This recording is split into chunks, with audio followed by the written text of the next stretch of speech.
Je pense que je suis un peu revenu sur les faits et d'abord le contexte. C'est important de revenir sur le contexte pour pouvoir expliquer comment le 28 septembre est arrivé. Les signes précurseurs annonçaient déjà une confrontation entre la population et la junte au pouvoir. Donc j'ai tenu à rappeler ça. Ensuite j'ai parlé des faits, une partie des faits, parce qu'il y a plusieurs 28 septembre, il y a des cas qui sont emblématiques. Et après j'ai essayé de parler de la réqualification et aussi la responsabilité individuelle et surtout du supérieur hiérarchique de tous les accusés qui sont à la barre.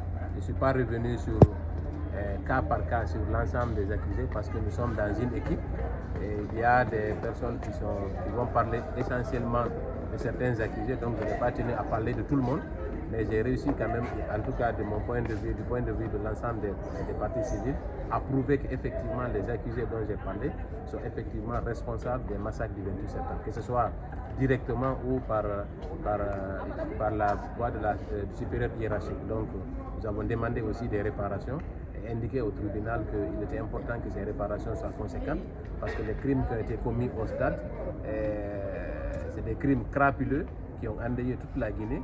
Des personnes ont perdu la vie, d'autres sont toujours portées disparues. Alors donc il faut absolument que le tribunal soit sévère envers les accusés et surtout qu'une réparation soit faite. Et je voudrais terminer mon propos par remercier l'ensemble de la presse parce que vous avez fait un travail formidable qui nous a beaucoup aidé dans le cadre de ce procès. Merci. Vous avez parlé des cas de viol? Absolument, c'est des cas en tout cas qui ont marqué le procès du 28 septembre parce que plusieurs viols ont été commis, parfois de l'esclavage sexuel, et donc c'était important que nous revenions sur plusieurs cas pour démontrer que l'attaque a été généralisée et systématique et que c'était prémédité par rapport aux événements du 28 septembre.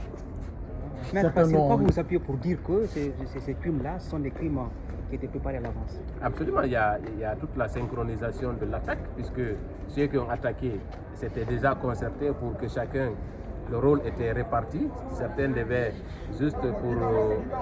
devaient d'abord effrayer les manifestants à travers les gaz lacrymogènes. Les bérets rouges devaient attaquer à l'intérieur du stade et les autres devaient effacer les traces. Donc c'était une synchronisation qui avait été préparée de longue date pour avoir le maximum de victimes. Ce qui s'est produit le 28 septembre. Donc c'est des crimes contre l'humanité et il n'y a aucune circonstance atténuante pour ce genre de crime parce qu'ils s'attaquent directement à la population sans défense.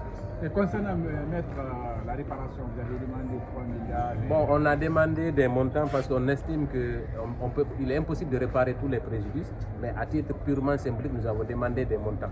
Voilà ce qui s'est passé. Merci.